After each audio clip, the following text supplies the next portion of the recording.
Comigo aqui nos estúdios Tati Band Litoral, eu recebo doutora Marcela Menezes. Doutora Marcela, hoje o nosso assunto é, olha, eu vou falar para você, eu acho que é um pouquinho polêmico, ou não, de repente, na verdade a gente não tinha ideia que isso aconteceria, eu não tinha ideia que isso aconteceria. O assunto é, os filhos de isolados por hanseníase têm direito à pensão? A pessoa fica afastada, internada, ou tem que isolar?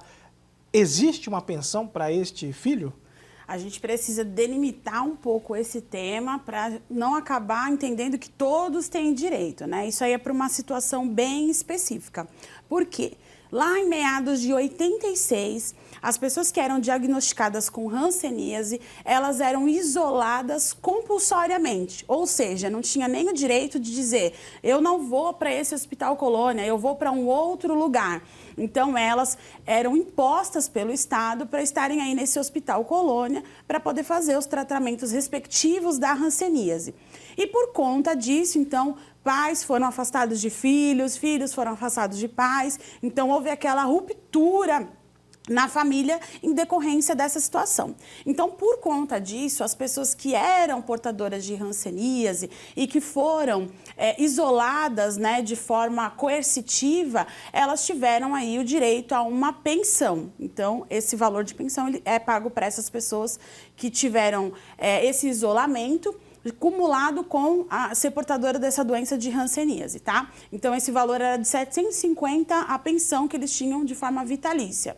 Agora, nós temos aí uma extensão disso, que é esse benefício sendo estendido para os filhos, que também tiveram que sido isolados, né, dos seus pais, também por conta dessa situação, de forma compulsória. Então, esse benefício foi estendido aos filhos desses pais que tinham hanseníase. Então, essas pessoas agora passam a ter direito. Tá. Eu tenho um dado aqui, eu queria compartilhar com você de casa e aqui aproveitar a presença da doutora, né? Desde 2007, o Estado já pagava uma pensão especial a pacientes, né, de hanseníase, submetidos ao isolamento e internação. Acho que vem de encontro o que a doutora acabou de falar. Mas essa pensão não era transferida a herdeiros. Deixa bem claro isso, doutora, porque em casa, de repente, pode estar acontecendo esse caso, né? Então, ela não era repassada.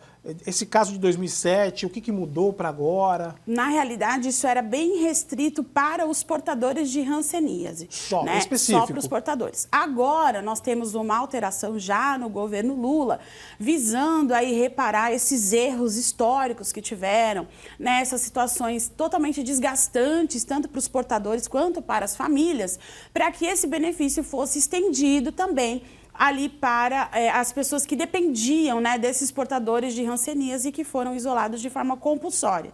Então, agora, essa pessoa pode fazer a solicitação dessa pensão. E aí eu gostaria de falar rapidamente sobre como que é feito esse tipo de situação. Então, embora seja o INSS que faça esse tipo de pagamento, mas não é ele que recebe esse requerimento.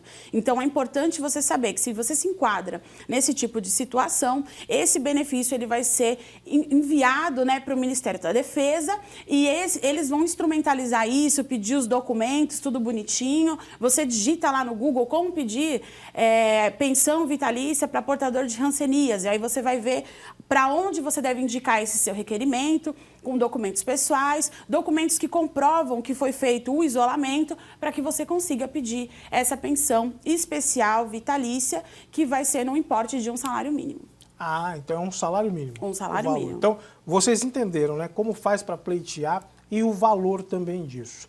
É demorado o processo, doutora?